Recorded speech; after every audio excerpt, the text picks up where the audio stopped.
విని మరి ప్రార్థన కొరకే మనము సమయాన్ని వెచ్చిస్తాం. పరిశుద్ధమైనటువంటి బైబిల్ గ్రంథంలో నుంచి అపోస్తల కార్యముల గ్రంథం 4వ అధ్యాయం. అపోస్తల కార్యములు 4వ అధ్యాయం 12వ వచనాన్ని చదువుకుంటాం. అపోస్తల కార్యములు 4వ అధ్యాయం 12వ వచనం. మరి ఎవని వలననో రక్షణ కలుగదు, ఈ నామముననే మనము రక్షణ పొందవలెను. ఆకాశము క్రింద మనుషులలో ఇయ్యబడిన మరి ఏ నామమున రక్షణ పొందలేము. ప్రభు యొక్క సహాయం కొరకై ప్రార్థన చేసుకుందాం. మా ప్రియమైన పరలోకమందున్న పరిశుద్ధమైన తండ్రి, నిన్న నేడు ఎల్లప్పుడూ ఏకరీతిగా ఉండి మారని మార్పు లేని దేవా, నీ ఘనమైన శ్రేష్టమైన వర్షిస్తా ఉన్నాం. ఇంతవరకు కూడా విజిబుల్ ఫెలోషిప్లో పాటల ద్వారా, ఆరంభ ప్రార్థన ద్వారా, అదేవిధంగా మరి ఇప్పుడు వాక్యం ద్వారా మాతో మాట్లాడిపోతున్నందుకు వందనాలు. నీ యొక్క మెల్లనైన మధురమైన స్వరంతో మాతో మాట్లాడమని వేడుకుంటా ఉన్నాం ప్రభా. మరి కొంతమంది తమ యొక్క పనుల నిమిత్తమై అటెండ్ కాలేకపోతూ ఉన్నారు, మరి కొంతమంది మరి డ్యూటీల నిమిత్తం రాలేకపోతా ఉన్నారు. వారిని జ్ఞాపకం చేసుకొని మరొకసారి మీటింగ్ అటెండ్ అవ్వడానికి సహాయం చేయండి. ఎవరికైతే ప్రభా మరి యొక్క లింక్ పనిచేయట్లేదో వారికి కూడా మంచిగా పనిచేయడానికి సహాయం చేయండి. నీ వాక్యం ద్వారా మాతో మాట్లాడమని, నీ యొక్క సన్నిధి మేము అనుభవించడానికి కృప చూపించమని ప్రభువైన యేసుక్రీస్తు అతి శ్రేష్టమైన పరిశుద్ధ నామంలో స్తుతించి ప్రార్థించి అడుగుతున్నాను తండ్రి, ఆమేన్. అపోస్తల కార్యములు 4వ అధ్యాయం 12వ వచనాన్ని మనం చదువుకుందాం. ఈ యొక్క వచనం మనకు ఏమి తెలియజేస్తా ఉంది అంటే, మరి ఏ నామున ఎవరి వలననో రక్షణ కలగదు, ఈ నామనే మనకు రక్షణ కలుగుతుంది. ఏ నామం అది అంటే యేసుక్రీస్తు నామం. ప్రభు అయినటువంటి యేసుక్రీస్తు నామంలోనే మనకు రక్షణ కలదు. భూమి మీద ఆకాశము క్రింద ఇయ్యబడినటువంటి మరి ఏ నామంలో కూడా, ఆకాశము క్రింద మనుషుల్లో ఇయ్యబడిన మరి ఏ నామంలో కూడా రక్షణ పొందలేము. ఇంత క్లియర్గా బైబిల్ గ్రంథం మనకు రక్షణ గురించి తెలియజేస్తూ ఉంది. మనం చూసుకుంటే ఇతర ఏ గ్రంథాల్లో కూడా రక్షణ ఎలా దొరుకుతుంది, ఎటు నుంచి దొరుకుతుంది, ఎవరి ద్వారా మనకు పొందుకోగలము అని చూసినప్పుడు ఒక్క సమాధానం కూడా దొరకని గ్రంథాలు అనేకమైన ఉన్నాయి. అందుకనే ఋషులైన వారు, మునులు, మరి చాలామంది శాస్త్రులు ఎట్లా ఉన్నారంటే తపస్సు చేసేవారుగా ఉన్నారు. ఈ యొక్క రక్షణ ఎలా దొరికిద్ది, మాకు మనస్సుకు ప్రశాంతత ఎలా దొరికిద్ది, ఆత్మకు రక్షణ దొరికిద్ది, దేవుని యొక్క శాంతి మేము ఎలాగ పొందుకోగలుగుతామని తెలుసుకోవడానికి ఎన్నో ప్రయత్నాలు చేస్తున్నారు. స్వప్రయత్నాలు, సొంత మార్గాలు వెతుకుతూ ఉన్నారు, వారి సొంత జ్ఞానాన్ని ఉపయోగిస్తూ ఉన్నారు. ఇక్కడ వాయిస్ బ్రేక్ అవుతుంది అంకుల్.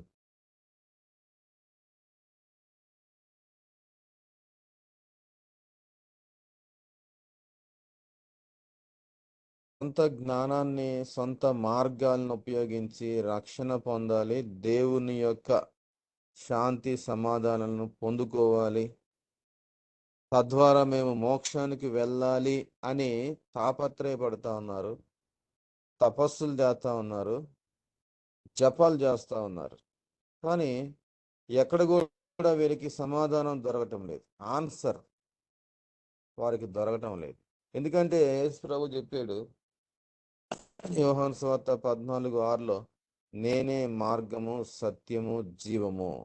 నేనే మీరు కోరుకుంటున్న దానికి మార్గం, నేనే సత్యాన్ని, నేనే మీకు జీవం ఇచ్చేవాడిని.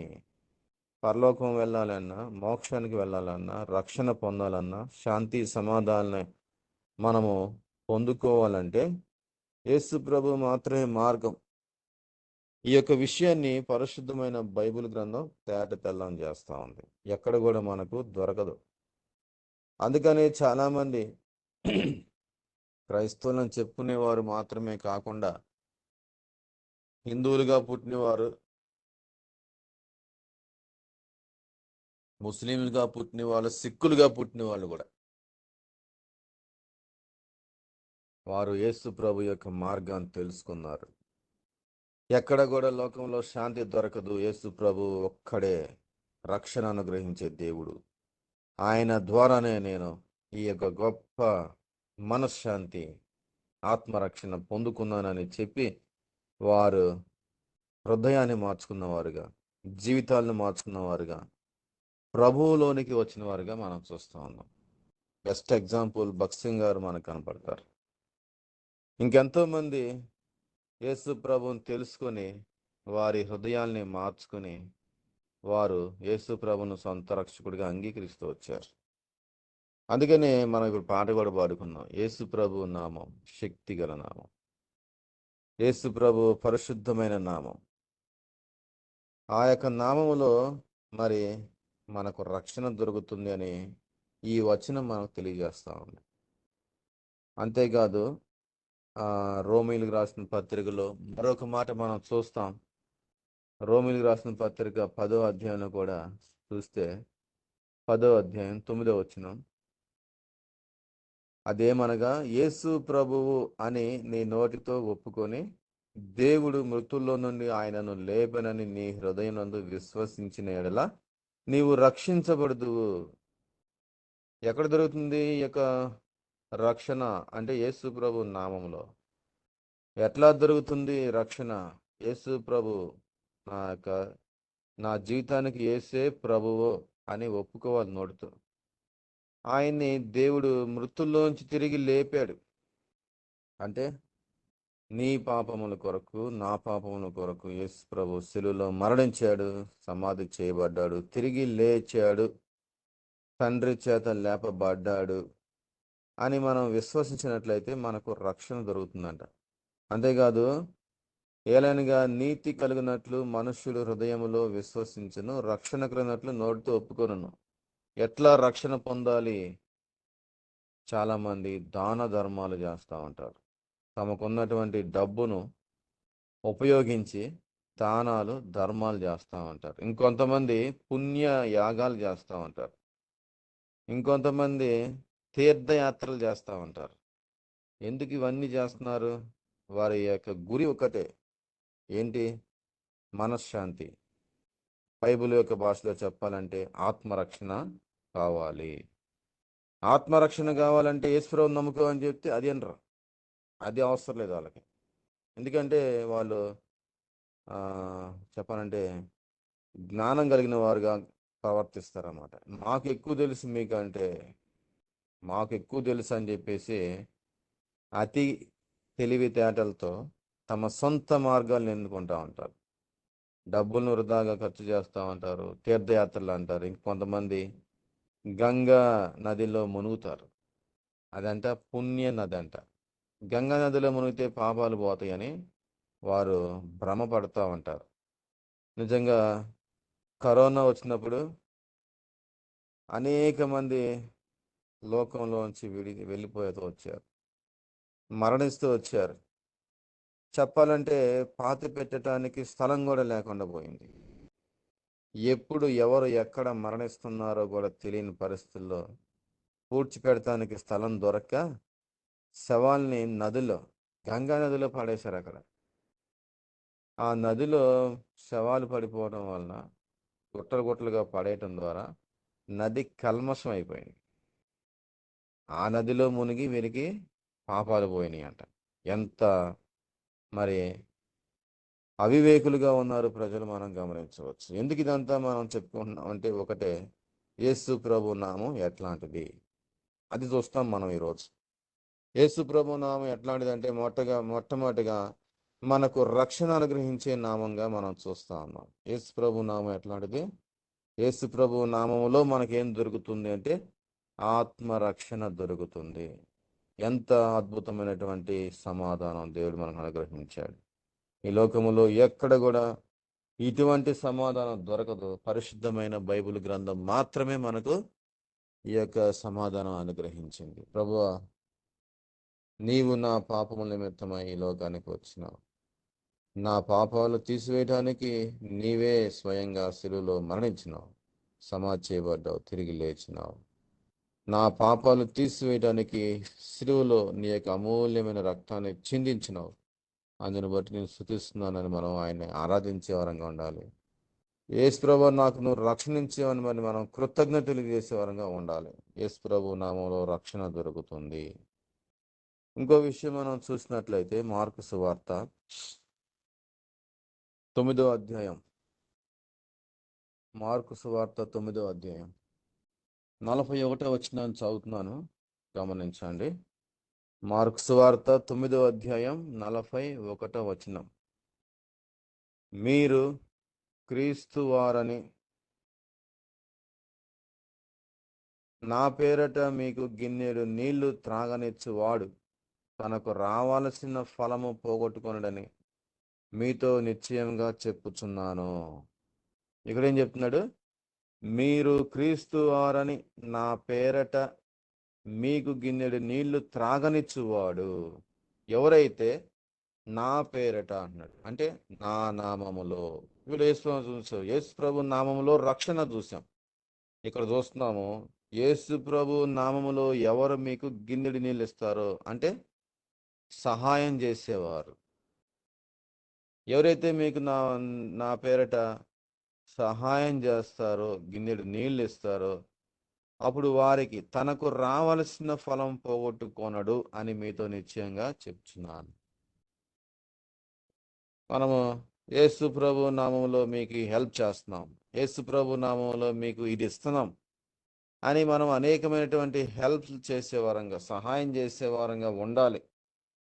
ఎందుకంటే యేసు ప్రభు నామము ద్వారా మనం చేసే ప్రతి కార్యం కూడా ఫలము తీసుకొచ్చేదిగా ఉన్నది, ఫలభరితమైనటువంటి కార్యము. ఇప్పుడు మనము పరిచర్య చేస్తా ఉన్నాం, యేసు ప్రభు పరిచర్య. ఇది ఎవరిది పరిచర్య? మన సొంత పరిచర్య కాదు. ఇది యేసు ప్రభు నామానికి ఘనత తీసుకొచ్చేటువంటి పరిచర్య, ఆయన యొక్క నామానికి మహిమ తీసుకొచ్చేటువంటి పరిచర్య. అందుకనే ప్రభు పరిచర్య అంటాం దీన్ని. మన పరిచర్య కాదు ఇది. కొంతమంది భ్రమలో ఉంటారు, ఇది మన పరిచర్య, నా పరిచర్య. కొంతమంది చర్చికి వాళ్ళ పేర్లు పెట్టుకుంటారు. కొంతమంది చర్చికి మనం గమనిస్తే మన సహవాసాల్లో లేదు ఇట్లా. ఏం పేరు పెడతారంట? లోథరన్ చర్చ్. చాలా చోట్ల విన్నారు కదా మీరు, లోథరన్ చర్చ్. నేను కూడా ప్రభు రక్షణ పొందకముందు మా ఊర్లో ఉన్న లోథరన్ చర్చికి వెళ్ళేవాడిని. ఏంటి అసలు లోథరన్ చర్చ్ ఏంటి? మనం వెళ్ళాల్సింది యేసు ప్రభు దేవాలయానికి కదా. లోథరన్ చర్చికి వెళ్ళేది ఏంటి అసలు? కొంతమంది Saint John church, Saint Peter church, Saint Thomas church. ఏంటివి? ఎవరు వీళ్ళంతా? మనుషులే కదా. వారి నామంలో మనకి రక్షణ దొరుకుతుందా? లేదే. వారి నామంలో మనం హెల్ప్ చేస్తే ఫలం పొందుకుంటున్నామా? లేదే. వారి నామంలో మనం ప్రార్థన చేస్తే దేవుడు ఏమైనా సహాయం చేస్తున్నాడా? ప్రార్థనకు జవాబు ఇస్తున్నాడా? లేదే. మరి వీళ్ళు ఎందుకు, వీళ్ళ పేర్లు ఎందుకు పెడుతున్నారు చర్చిలకి? ఒకసారి మనం జ్ఞాపకం చేసుకోవాలి ఈ విషయాన్ని. బాప్టిస్ట్ చర్చ్ అంట, Baptist, Saint Baptist church. Baptist church ఏంటి?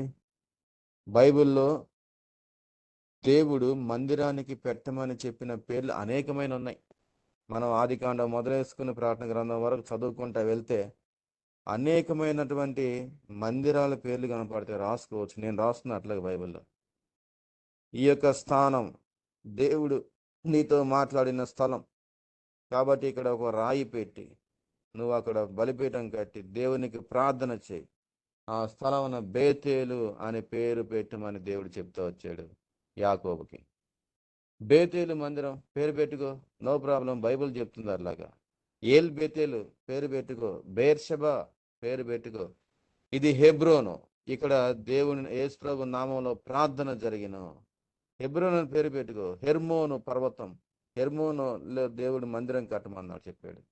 హెర్మోన్లో మందిరం కట్టారు. ఆ విధంగా సియోను కొండ, సియోనులో దేవుడు మాట్లాడాడు. సియోనులో ప్రార్థన జరిగింది. సియోను స్థలములో దేవుడు అనేక మందిని దీవిస్తూ వచ్చాడు. సియోను అని పేరు పెట్టుకో. ఈ విధంగా దేవుని యొక్క మందిరం అని చెప్పడానికి గల పేర్లు ఎన్నో ఉన్నాయి బైబిల్ గ్రంథంలో.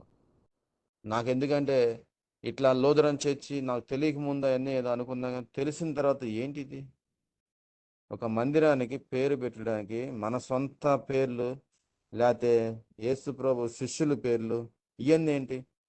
దేవుడు చెప్పిన పేర్లు బైబిల్లో ఉన్నాయి, ఆ పేర్లు మనం పెట్టుకోవాలి. యెహోవా నిస్సి, దేవుడు మనకు ధ్వజం.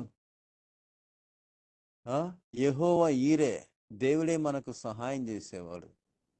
యెహోవా షాలోం, దేవుడు మనకు అన్ని విషయాల్లో మరి సమాధానం ఇచ్చేవాడుగా ఉన్నాడు. ఈ విధంగా యెహోవా షమ్మా, లేదా బైబిల్లో అనేక సార్లు మనం ఇది చూడొచ్చు, యెహోవా. ఈ రకంగా దేవుని యొక్క మందిరానికి పేర్లు పెట్టుకునేటువంటి అవకాశం ఉన్నటువంటి విధంగా బైబిల్ మనకు తెలియజేస్తా ఉంటే, లేదు లేదు, బైబిల్ చెప్పినట్టుగా నేను చేయను, నా సొంత మార్గాల్లో నేను వెళ్తాను. Baptist church, saint John church, Lutheran church, Pentecost church, ఇలాగా తమ సొంత ఆలోచనతో వీళ్ళు పేర్లు పెట్టుకుంటా ఉన్నారు. నాకు అదే అనిపించింది. మందిరం లోదరన్ చర్చ్, నిజంగా ఆ లోదరన్ అనే ఆయన ఒప్పుకున్నాడా ఈ చర్చి పేరు పెడతానికి అంటే అది తెలియదు మనకి. ఆయన చనిపోయినాక ఇది జరిగి ఉంటుంది. లోదరన్ అనే ఆయన చాలా భక్తిపరుడు, దేవుని యొక్క పరిచర్య కొరకు చాలా త్యాగం చేసిన వాడు. బైబిల్ యొక్క ప్రింట్, మరి అదేవిధంగా బైబిల్ పరిచర్య ఉపయోగపడటానికి ఎంతగానో సహాయం చేస్తూ వచ్చాడు. ఎంతో మరి కష్టపడి పనిచేసాడు ప్రభు పరిచర్యలో. ఆయనైతే ఇట్లా చర్చికి నా పేరు పెట్టుకోండి అని ఆయన చెప్పన్నాడు. ఆయన చనిపోయిన తర్వాత వీళ్ళందరూ చేస్తున్నటువంటి కార్యాలు, తోమా వచ్చి కూడా నా పేరు పెట్టుకోమని చెప్పుకోవాలి. పీటర్ వచ్చేసి, జాన్ వచ్చేసి సెయింట్ జాన్ చర్చ్ పెట్టుకోమని చెప్పలేదు వాళ్ళు. కాబట్టి ఈరోజు మనం తెలుసుకోవాల్సింది ఏంటంటే, సహాయము ఎవరి ద్వారా జరుగుతుంది, ఎవరి నామంలో జరుగుతుంది అంటే యేసు ప్రభు నామంలో జరుగుతుంది. యేసు ప్రభు నామమే ద్వారానే మనము పరిచర్య కూడా చేయాలి. యేసు ప్రభు నామం పెట్టుకునే పరిచర్య చేయాలి, సహవాసంలో కలుసుకోవాలి మనం. అంతేగాని సొంత ఆలోచనతో, సొంత జ్ఞానంతో సొంత పేర్లు పెట్టుకోకూడదు. ఇది యేసు ప్రభు నామానికి అవమానం. ఈరోజు లోదరన్ చర్చ్ అని పెట్టి అక్కడికి వెళ్ళే వాళ్ళంతా ఎక్కడికి వెళ్తున్నావు అంటే లోదరన్ చర్చికి వెళ్తున్నాను. లోదరన్ చర్చికి వెళ్తున్నావా, యేసు ప్రభు చర్చికి వెళ్తలేదా అనే డౌట్ కూడా రావచ్చు మనకి. లోదరన్ మనం ఆరాధిస్తానికి వెళ్తున్నామా, యేసు ప్రభుని ఆరాధిస్తానికి వెళ్తున్నామా? లోదరన్ ఆయన ఒక మనిషే. భగత్ సింగ్ గారు చనిపోయి ఇప్పటికి 24 సంవత్సరాలు అవుతుంది. ఎక్కడన్నా భగత్ సింగ్ చర్చి అని పెట్టారా? భక్తి సింగ్ చర్చి అని పేరు పెట్టారా? అట్లా పెడితే తప్పు. మళ్ళీ భగత్ సింగ్ ఎవరు? ఆయన దేవుడు కాదు. భగత్ సింగ్ గారు దేవుని పరిచర్య చేసినటువంటి ఒక దేవుని సేవకుడు అంతే. ఆయన ఎక్కడ కూడా ఎట్లాంటి పేర్లు పెట్టమని చెప్పలా. ఆయన చక్కగా, నిజంగా నేను అనుకుంటాను, ఈ సహవాసంలోకి రావటం ఎంత గొప్ప ధన్యత. ఎంతో మందికి ఎన్నో రకాల సహవాసాలు ఉన్నాయి, నేను వాటిని కించపరచట్లేదు, కానీ వారి యొక్క సహవాసం వారికి గొప్పే, కాదంటలేదు. వారు చేసే పరిచర్య గొప్పదనుకుంటున్నారు, చేసుకొని మంచిదే. దేవుని నామానికి మహిమ రావాలి.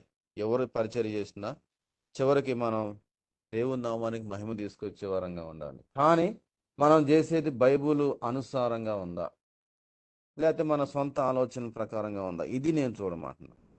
భగత్ సింగ్ గారు చేసిన పరిచర్య A to Z ఎక్కడ చూసినా సరే బైబుల్కి అనుసారంగానే ఉంటుంది. బైబుల్ని అనుసరించే చేసాడు ఆయన. చెప్పులు బయట పెట్టి లోపలికి వెళ్ళి కూర్చోవడం మొదలేసుకుని, ఆయన బల్ల ఇచ్చే కాడ నుంచి, ప్రార్థన చేసే కాడ నుంచి, చర్చికి పెట్టే పేర్లు కాడ నుంచి కూడా అన్నీ కూడా అకార్డింగ్ టు బైబుల్, దేవుని యొక్క బైబుల్ని అనుసరించే చేశాడు ఆయన. ఇటువంటి సత్యాన్ని నేను తెలుసుకోవడానికి ఈ సహవాసం ఎంతగానో సహాయపడిందని నేను ఎంతగానో సంతోషిస్తూ ఉంటాను ఎప్పుడు కూడా.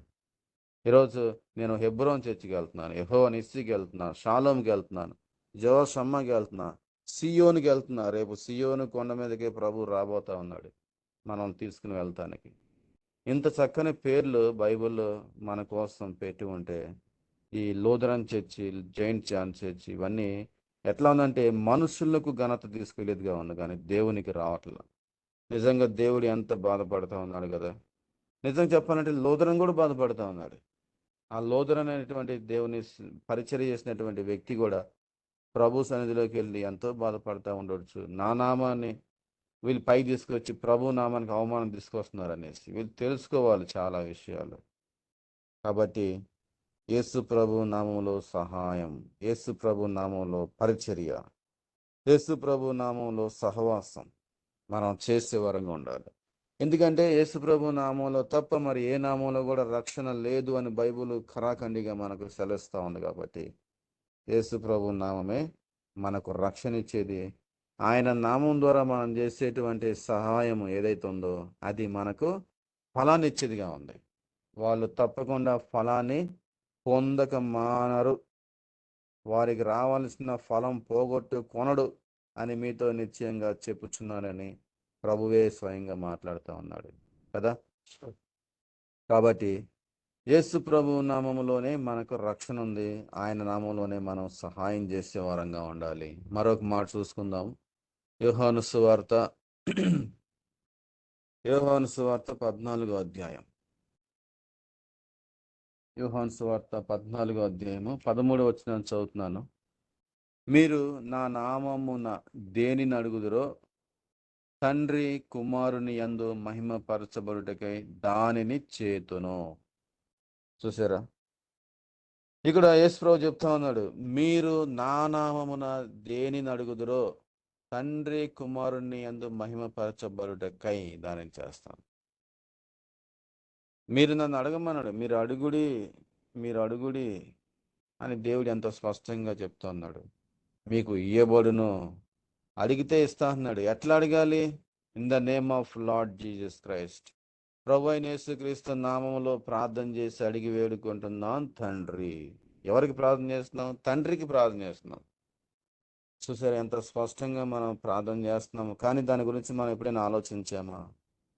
యేసు ప్రభు నామంలోనే ప్రార్థన చేయాలి. యేసు ప్రభు నామంలోనే రక్షణ మనకు అనుగ్రహించాడు దేవుడు. కాబట్టి ఎందుకంటే మరి ఎవరి నామంలోనూ ప్రార్థన చేసినా కూడా మనకు జవాబు రాదు. మనం చేయాల్సిన ప్రార్థన యేసు ప్రభు నామంలో చేయాలి. అప్పుడే తండ్రికి మహిమ దొరుకుతుంది. యేసు ప్రభు మహిమ పరచబడిన వాడే దేవుని దగ్గర నుంచి మనకు సహాయం చేసేవాడు ఉంటాడు. తండ్రి కుమారుని యందు మహిమ పరచబడుటకై దానిని చేతును. మీరు అడిగితే నా నామం దేన్ని అడుగుతారో దాన్ని చేస్తా అన్నాడు. కాబట్టి ఈరోజు మనం ప్రార్థన చేస్తున్నాం. ఏ నామంలో ప్రార్థన చేస్తున్నాం? యేసు ప్రభు నామంలో ప్రార్థన చేస్తున్నాం. యేసు ప్రభు నామం ఎంత గొప్ప నామం అంటే మనం చేసే ప్రతి ప్రార్థనకు జవాబు దొరుకుతుంది. ఇంకా నీకు ఈ లోకంలో ఎక్కడ కూడా దేనికి కూడా జవాబు దొరకపోవచ్చు, కానీ యేసు ప్రభు నామంలో దొరకని జవాబు అంటూ ఏది లేదు. ఇది మనం నమ్మినప్పుడు, విశ్వాసంతో ప్రార్థన చేసినప్పుడు యేసు ప్రభు తప్పకుండా మనకు జవాబు ఇచ్చేవాడుగా ఉన్నాడు కదా. మత్తయి సువార్త 18వ అధ్యాయం. మత్తయి సువార్త 18వ అధ్యాయంలో ఇంకో మాట మనం చూస్తాం. 20వ వచనం. మత్తయి సువార్త 18వ అధ్యాయం 20వ వచనం. ఏలయనగా ఇద్దరు ముగ్గురు నా నామమున ఎక్కడ కూడి ఉందురో అక్కడ నేను వారి మధ్యన ఉందునని చెప్పాను. ఇప్పుడు మనము యేసు ప్రభు నామంలో కలుసుకోవాలి, సహవాసంలో ఉండాలని చెప్పాను. కాబట్టి మనము కలుసుకునేటువంటి పరిచర్య, ఫెలోషిప్ కూడా in the name of lord Jesus Christ, యేసు ప్రభు నామంలోనే మనం కలుసుకోవాలి. అప్పుడు అక్కడ ఆయన ఉంటాడు మనతో పాటు. ఎంత అద్భుతమైన విషయం కదా ఇది. మోషేతో మాట్లాడాడు దేవుడు, దావీదుతో మాట్లాడాడు, అబ్రహాంతో మాట్లాడాడు, యాకోబుతో మాట్లాడాడు, ఇస్సాకుతో మాట్లాడాడు. అయ్యా నాతో ఎందుకు మాట్లాడలేదని బాధపడుతున్నావా? వారితో అయితే దేవుడు ఆ రోజుల్లో, ఆ కాలంలో ఆయన డైరెక్ట్గా మరి మాట్లాడుతూ వచ్చాడు. ఇది చేయండి, అది చేయండి అని మాట్లాడుతూ వచ్చాడు. ఈ రోజుల్లో మనతో ఆత్మలో మాట్లాడుతున్నాడు దేవుడు. ఈ విషయాన్ని మనం గమనించాలి. ఇప్పుడు మనం చేరాం, ఎక్కడైతే ఇద్దరు ముగ్గురు చేరి ఉంటారని చెప్పాడు. ఒక 5 కుటుంబాలుగా మనం ఇక్కడ చేరి ఉన్నాం. 5 పార్టిసిపేట్స్ పేర్లతో మనం కలిసి ఉన్నాం. ఇద్దరు ముగ్గురు ప్రభు నామంలో చేరితే అక్కడ నేనుంటా అన్నాడు. మనతో పాటు ప్రభు ఉన్నాడు. ఇక్కడ ప్రభు మనతో మాట్లాడుతున్నాడు అనే విషయాన్ని మనం జ్ఞాపకం చేసుకోవాలి. నిలబడే దేవుడైనా మాట్లాడే దేవుడే అనే మాట మనం చాలాసార్లు విన్నాం కదా. కాబట్టి ఇక్కడ ఏదో బ్రదర్ మాట్లాడుతున్నాడు మనం వింటున్నాము అనేటువంటి దృష్టి మనకు ఉండకూడదు. ఎందుకంటే దేవుని పరిచర్య ఇది, మన పరిచర్య కాదు. మన పరిచర్య అయితే మనం మాట్లాడదాం అనుకోవచ్చు. దేవుని పరిచర్య కాబట్టి దేవుడే మాట్లాడతాడు. దేవుని యొక్క నామంలో మనము ప్రార్థన చేసుకుని, ప్రభువా నాతో మాట్లాడు, నా ద్వారా మాతో మాట్లాడే మనం ప్రార్థన చేస్తున్నాం మొట్టమొదటిగా. ఎందుకంటే ప్రభువే మనకు మాట్లాడితే మనకు సహాయం దొరుకుతుంది, సమాధానం దొరుకుతుంది, నెమ్మది దొరుకుతుంది, శాంతి సమాధానం దొరుకుతుంది, మనకు జవాబు దొరుకుతుంది, మన యొక్క ప్రతి ప్రశ్నకు జవాబు దొరుకుతుంది. అట్లా కాకుండా మన సొంత ఆలోచన జ్ఞానంతో మనము పరిచర్య చేస్తే ఆ ప్రభు అక్కడ ఉండడం. కాబట్టి మనం ఏం చేయాలంట? యేసు ప్రభు నామములో మనము కూడుకోవాలి. ఈ సహవాసము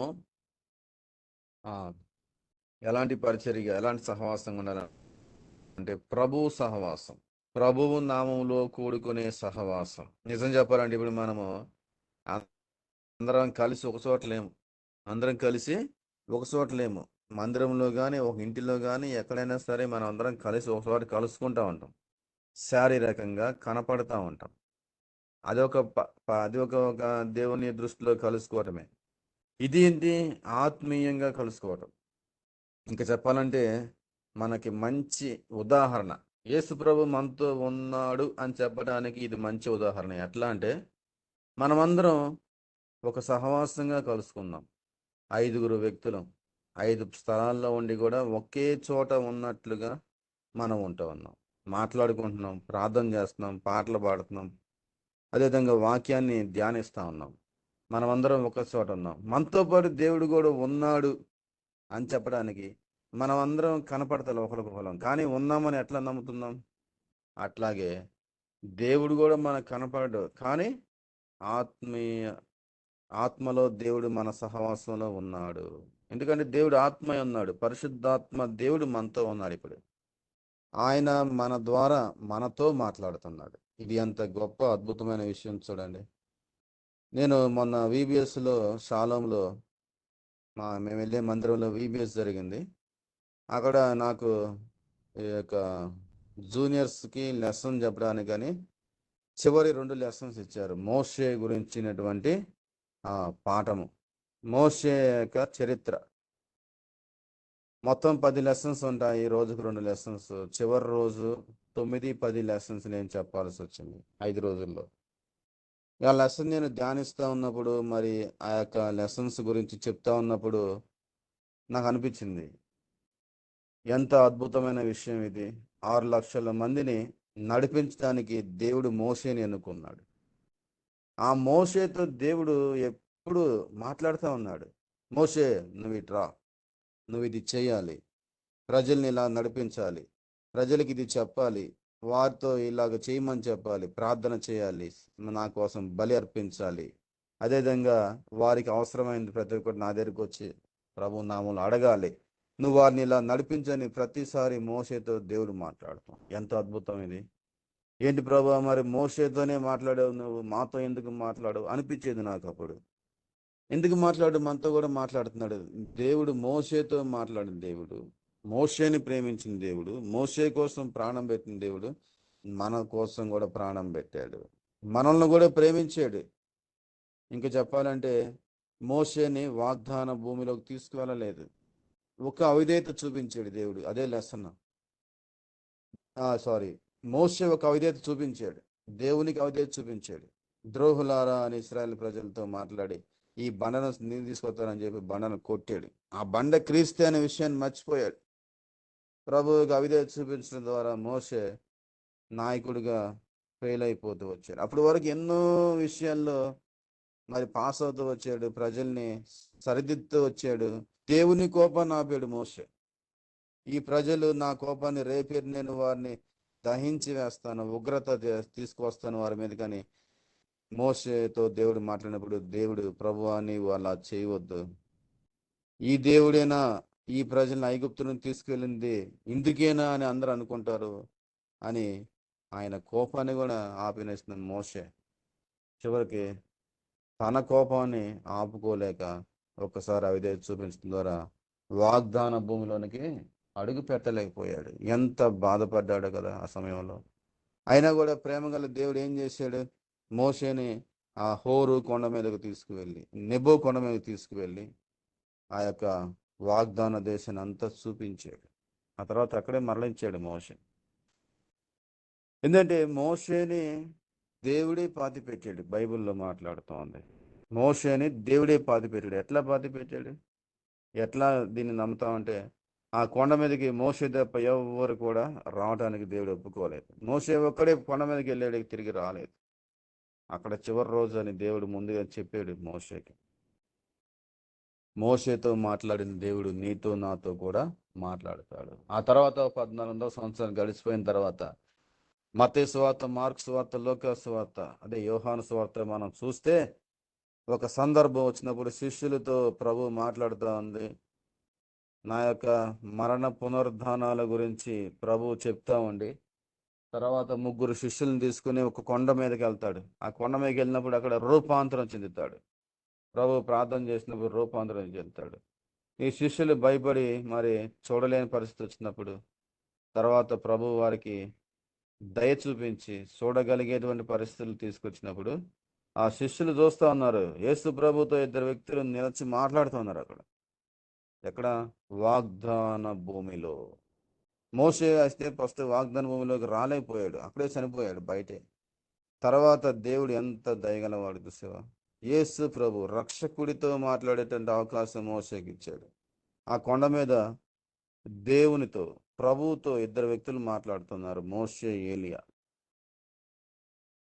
మరి ఈరోజు యేసు ప్రభు నామమునందు విశ్వాసం ఉంచుకొని ఆయన యందు మరి ప్రేమ కలిగి, కృప కలిగి, మనల్ని రక్షించిన దేవుని యందు మనం విశ్వాసం ఉంచుకున్నప్పుడు రేపు మనం ఈ లోకాన్ని విడిచిపెట్టిన తర్వాత మనతో కూడా దేవుడు మాట్లాడతాడు. ఎలా మాట్లాడుతూ? మోషేతో ముఖాముఖిగా నుంచుని మాట్లాడే విధంగా నీతో నాతో మాట్లాడతాడు. కాబట్టి మనము యేసు ప్రభు నామములో కూడుకొని యేసు ప్రభు నామములో ప్రార్థన చేసినప్పుడు దేవుడు మనకు సహాయం చేసేవాడుగా ఉన్నాడు. ఇంకో మాట చూద్దాము. ప్రకటన గ్రంథం 2వ అధ్యాయం. ప్రకటన గ్రంథం 2వ అధ్యాయం 13వ వచనం చదువుకుంటాం. 2:13. సాతాను సింహాసనము ఉన్న స్థలములో నీవు కాపురం ఉన్నావని నేను ఎరుగుదును. మరి సాతాను కాపురం ఉన్న ఆ స్థలంలో నాయందు విశ్వాసి అయి ఉండి నన్ను గూర్చి సాక్షి అయిన అంత్యపు వాడు మీ మధ్యన చంపబడిన దినముల్లో నీవు నా నామము గట్టిగా చేపట్టి నా యందలి విశ్వాసమును విసర్జించలేదని నేను ఎరుగుదును. యోహానుతో దేవుడు మాట్లాడుతూ ఉన్నాడు. ఎటువంటి కష్టమైన పరిస్థితులు ఎదురైనా కూడా నీవు ఏం చేసావంట?